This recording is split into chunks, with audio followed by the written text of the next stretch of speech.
Hello, dear fans, friends, subscribers. A bit belated today as far as this cricket show goes, unfortunately. But very glad to see you all, dear fans, friends, subscribers. As far as this cricket show is concerned, we are going to talk about the India versus England fourth test match. I mean, as you know, this is turning to be quite a riveting series between both the teams. So I'll be talking about where England definitely, I can say, are in a much stronger position in the fourth test match going into day three. And also, we look at it this week's the T20 series between Australia and New Zealand. Not the big manner, probably the second T20. Australia have already won the T20 series 2-0. The final one coming up. A mere formality, probably. I mean, New Zealand have to just, just save some home blushes, I reckon. Other than that, but definitely I'd like to start this cricket happening show today. Unfortunately, as the last week we saw the sad passing away of a great South African all rounder by the name Mike Procter. He was a terrific all rounder, and I can tell you, I can assure you that if South Africa had played a lot of cricket in his time, because we knew that we had the apartheid coming in, and then the South Africans were into exile in cricket. But definitely, Mike Procter was a terrific all-rounder. So let me just go through his, one of the real talent in South Africa. Michael John Procter passed away, unfortunately, on February the 17th, 2024. He was 77 years of age, and definitely my condolences to his families. Now, Mike Procter, if you look at it, I mean, as I said, he played just 7 test matches. Okay, in seven and the ODIs, we'll come to that later. But 7 official tests, 10 innings, one time not out, 226 runs, 48 was his highest. Three and he was such a prolific player for South Africa. I mean, as I said, South Africa. Unfortunately, this person would have gone out as a great all-rounder, which was not to be. And he had to be content playing in the Ripple Cricket Series, and especially his English county side. He did a great job for his English county side, Gloucestershire, where he scored 6 centuries in 6 first-class innings on a consecutive basis. He went on to coach South Africa, and he was also a part of the selection panel in South Africa. But what a terrific all-rounder he was! Batting, bowling, everything was totally 100%. I saw the sad passing away of this wonderful, wonderful all-rounder from South Africa by the name Mike Procter. From here now, as I said, we move on to real cricket. India versus England, as I said. Now, first, let me talk about England, the greatest captain England has. I thought Mike Brearley, once upon a time, was a great captain because he himself was not a good batsman, but he could get the best out of the players. But here, Ben Stokes, you're talking about England's Ben Stokes, a mercurial all-rounder, a fantastic captain. I mean, I'm doffing my hat to Ben Stokes for saying that he's a captain who is entertainer par excellence, who has really breathed life into Test cricket and brought the crowd back, one could call. He's one of the, I think, greatest captains England have ever produced. First, I'm going to talk about Ben Stokes. Ben Stokes made a statement before this fourth test in Ranchi started, that he looked at the pitch and he was pretty surprised by looking at the pitch as to how it would behave, because he said that I've never seen something like this with plates and some sort of a different feeling altogether with all his experience. And Ben Stokes said one good thing that he said was, he said they went for Shoaib Bashir, and he very rightly said Shoaib Bashir, because of his height, and he felt that this pitch could crack. if it's not cracked, but he has seen something into it, and what we are seeing here, there's not really what do you call extreme turn on this pitch. But what we are seeing, the bounce is pretty uneven, and the balls are scooting low, and that is a big problem for the batsman, especially whether the spinners or the pace bowlers are bowling. So let's have a look at this particular match. Four tests in Ranchi, yeah, and first, let me also, say a few words about our Indian captain, Indian captain Rohit Sharma. He went. Jasprit Bumrah. Everybody was thinking, oh, Jasprit Bumrah is not there, and he has been the bulwark of the Indian bowling attack. And what would happen? But Bumrah was not there. Probably one was thinking Mukesh Kumar is going to be inducted into this particular test match.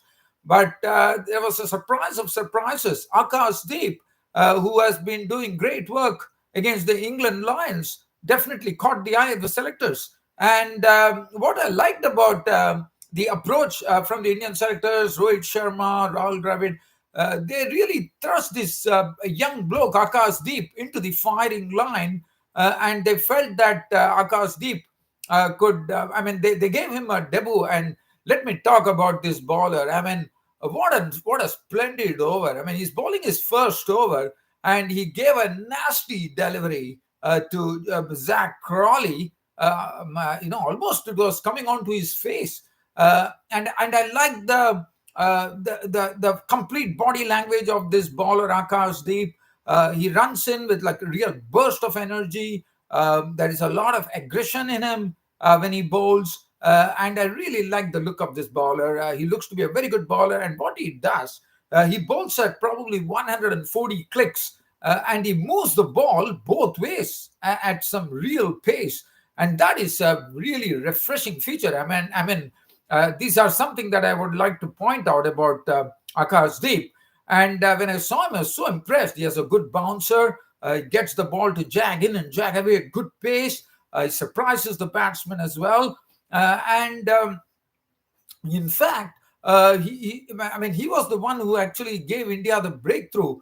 In fact, what a sorry sight for him. He was bowling, and probably in his second over, he would have had Zach Crawley. He had actually and another thing, there was a time when we used to see this real genuine pace bowlers from Pakistan and Australia and West Indies cartwheel especially the West Indies when they used to bowl.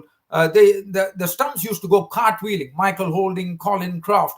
When I've seen the stumps are really cartwheeling, as we call. But nowadays, the stumps cartwheeling is something which, even though the pace has really increased, but we don't see that. But it was a really great sight to see, for me to see, when Akash Deep had Zach Crawley's stumps cartwheeling with a ball that just jagged in, and really, like it was absolute celebration for the Indians. Akash Deep would have been on cloud nine. He would have picked up his maiden test wicket, having been thrust into the firing line, making his test debut. What a sight! There came the no ball siren, and Akash Deep his head was really hanging there because it was called a no ball. And just imagine this, being a bowler who's making his maiden test appearance, test debut, and he has already taken the wicket. He has knocked the stumps out, and up comes the umpire's finger saying it's a no ball. A bit late call, one could call, but look at what happened. Zach Crawley was walking. Anybody would walk if the stumps are shattered. But and then they wanted to check in with the square leg umpire, and there came the verdict that it was a no ball. And that really brought absolute disappointment for Akash Deep. Akash Deep, what I liked is that the willpower of his. He was there all the time. He was probing the batsman, and what a delivery he produced. To get his maiden test wicket, that was an absolute sighter, I would say. The ball was pitched on a good line spot, and it was only enough movement for Ben Duckett to actually edge it through, and the ball, Jurel had actually taken the catch. And I like the celebration from Akashdeep, putting his hand on his chest, on his badge, one could call. It was really good to see. Ben Duckett was gone for 11, and then what happened was a sort of a real sort of magic, one could call. It was Ollie Pope, one of the best batsmen of the England team, walking out there, and this was Akash Deep once again bowling his second delivery, and Akash Deep got the ball once again, beating Ollie Pope, and the ball hit the pad. He went wider of the crease, wider. I mean, he wider of the crease, and the ball actually went and hit the pad. And again, it was some seam movement from Akash Deep and that was the end. It had hit the knee roll, and then it went for a review, and up came the verdict from the umpire. And what a joy for Akash Deep. He saw that Zach Crawley's stumps disturbed, no ball siren going away, but here he was picking up two. He has not only drawn first blood, he drew he drew great blood, one could call, as he picked up 2 wickets on the trot of two consecutive, and even the third delivery that he bowled to Joe Root was a wonderful delivery. It was almost a hat trick, one could call, but it was not to be. It was probably going down the leg side, but definitely a great start for this bowler.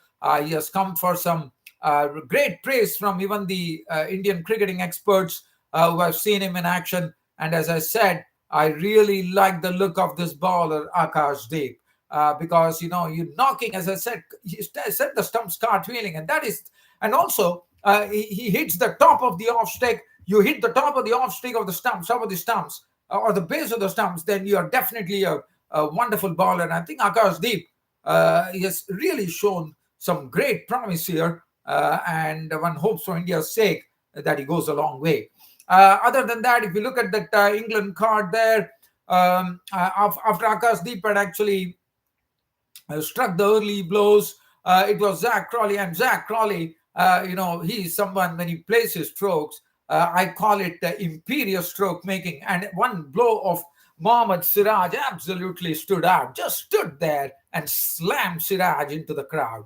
And let's and also understand that Akash Deep, who missed upon Zach Crawley the first time, came here with all guns blazing and clean bowled Zach Crawley once again. But this time it was Zach Crawley going clean bowled by Akash Deep. It was the third wicket for Akash Deep on his maiden test appearances. And again, as I said, hitting the top of the off stump, any stumps, is a mark of a good bowler. It was the sixth over on his debut. That was the third wicket. The length was absolutely perfect. And this time again, I think I have to say that the main weapon of Akash Deep, as one has looked into it, is the one that seams in, because he has been getting the wickets. Zach Crawley was totally squared up, and Zach Crawley was into the pavilion, bowled for 42 of as many balls, 6 fours and 1 6. And after that, it was a repair job. A lot of things were talked about Joe Root, and Joe Root this time, after Ian Chappell, the former Australian, also in his report, he said that Joe Root should not be playing baseball cricket. Jeff Boycott mentioned it, and even certain other cricketing experts. And the situation really warranted it at 57 for 3, after Akash Deep had made early inroads into the English batting. Definitely, Joe Root was the man who put the, I would say, he put on the anchor, as he normally does, and eschewed all the ram shots and the scoop shots that he used to play as far as baseball cricket is concerned. And he stood there like a real rock for England. And Johnny Barristow contributing 38. He was LBW bowled Ashwin. Ben Stokes was totally fooled by a delivery from Jadeja, and he was bamboozled, one could say, because it was a shooter. Because this ball, it was this ball was an absolute grubber, and Ben Stokes was gone. So that was a huge wicket. And then Ben Foakes offered some resistance in the company of Joe Root, making 47. And then Tom Hartley made 13. That Ollie Robinson, but Joe Root was the one, as I said, stood like a rock. He played his part magnificently, and this is the Joe Root that we know. And I think Joe Root should be playing like this because he is someone who is totally test material, and basketball cricket is not something that he should go to. I think all the other English players can play the basketball cricket, but Joe Root, knowing him as a player, I think he should be the one who should always be the sheet anchor of the team. Joe Root 122 not out, and look at the result. After England struggled there, England really reached that respectability of 353 thanks to the Joe Root innings. Ollie Robinson going on to make his maiden Test 50, played some very, very good strokes in his knock of 58, looked impressive. We know that he has the batting ability. 58, 9 fours and 1 6, and 353 was the final tally for England. Looking at the bowling figures, Akash Deep, we didn't have any maidens, but what a debut for this young bowler Akash Deep, who did great against England Lions, and he was thrust into the firing line by the Indian selectors, and he did a great job. Great pick there by the Indian selectors. 19 overs, no maiden, 3 for 83, 2 for 78 for Mohammad Suraj, but Ravindra Jadeja was the most successful bowler, 4 for 67 his returns, 1 for 83 for Ashwin. And India, in their reply on day 2 at Ranchi, are placed at 219 for 7. And the man who really stood, I mean, this man, Yashasvi Jaiswal, has already, he's hitting a record over record at this young age of 21. He has already equaled the sixes record in a Test series by none other than the swashbuckling Indian player, former player Virendra Sehwag of 23 sixes, which he has already done. And as you know, the series is still not over. Yashasvi Jaiswal is going to be definitely, by looking at the way he has been performing, he is going to definitely be one who's going to join the pantheon of great Indian. Probably I might be speaking a bit early, but looking at the way he has been progressing with the consistency that he has shown when others are struggling, and he made 73 today on this particular pitch, 8 fours and 1 6, holding it for India, and also he has already scored 665 runs in this series, and we all know that the Indian maestro, the Indian commentator now, none other than the former great Sunil Gavaskar, is the one who holds the record for the most runs in a Test series, which was his debut series against the West Indies. That was first overseas series against the West Indies, where he scored 774 runs against the mighty West Indian pace pack. And here Yashasvi Jaiswal is just a fledgling today. I mean, he's going the Sunil Gavaskar way, I would call, because he's 665 runs, and you know he's just you can make the calculation there. He's pretty close to Sunny Gavaskar's record with one more test to go, and also one more innings to come. Other than that, Rohit Sharma made 2, Shubman Gill made 38, Patidar made 17, Jadeja 12, 14 to Sarfraz Khan. Dhruv Jurel is standing there, not out on 30, and Kuldeep Yadav is really doing a great job. He has consumed 72 balls. He's not out 17 on this pitch. Really, I have to commend Kuldeep Yadav for his efforts here. And Dhruv Jurel, the wicket keeper, is also doing a good job. He's not out on 30 with 2 fours and 1 6. But let me, as I said at the outset, that Ben Stokes is definitely turning out to be a great England captain. And what a masterstroke from him. After looking at the pitch, he decided that he would Mark Wood would be dropped, and Ollie Robinson was taken, and Shoaib Bashir was the man he mentioned. Because of his height, he would be in a position to get good wickets. What a judgment from Ben Stokes. Look at Shoaib Bashir's bowling figures. 32 overs, 4 maidens, 84 runs and 4 wickets. And I think this particular pitch, as I said, is 219 for 7. India are 134 runs. They're trailing by 134 runs. Jurel, yes, we know he's a good batsman. Kuldeep Yadav. So basically, the new ball will also be due after a few, probably a few overs. So definitely, both have to really, they have to buckle down and see to it that they can whittle down the lead as much as possible. The reason being, as I said, this pitch is not having much turn. It might, and if it is right now, it is not turning much. But let's understand one thing, that India are the ones who would be chasing a total on this particular pitch. And that is a marked disadvantage according to me, because the ball is already keeping low, and this is uneven as well. But if it is also being going to be assisted with some real cracker there, the pitch is going to crack, which is bound to, in my opinion, probably on the fourth day. If that is going to happen, I think India have to really get out of jail in this particular test, and England would have a great chance here to go and square the series. As I said, it's a riveting test series. One is really enjoying this great test series which is happening, and 219 for 700. So we have a nice, wonderful third day coming up tomorrow at Ranchi.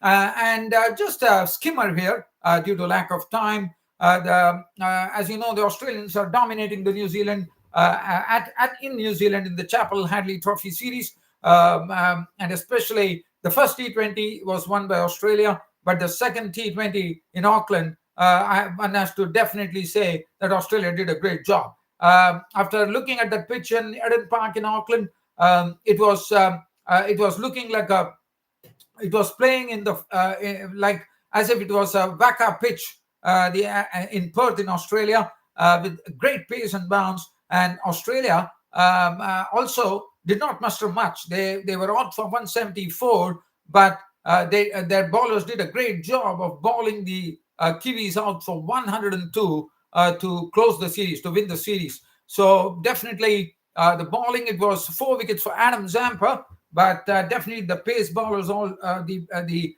Kikis really chipped in with the wickets, and that was good. So Australia leading they already won the T20 series, which only one final T20 still to come. And look forward to the final T20. Well, dear fans, but definitely keep an eye on the third day's play. It's going to be an interesting day's play, which is going to really determine the fortunes of both the teams. Especially, I think England are someone who are absolutely. I can definitely say they are with their noses in front right now. As I said, Indians are the ones who would be chasing last on this particular pitch. Well, with this being said, it's about time to bid you all goodbye by promising you that I'll be back with my match report tomorrow on a Sunday on the 25th of February. Till such time, it's good night.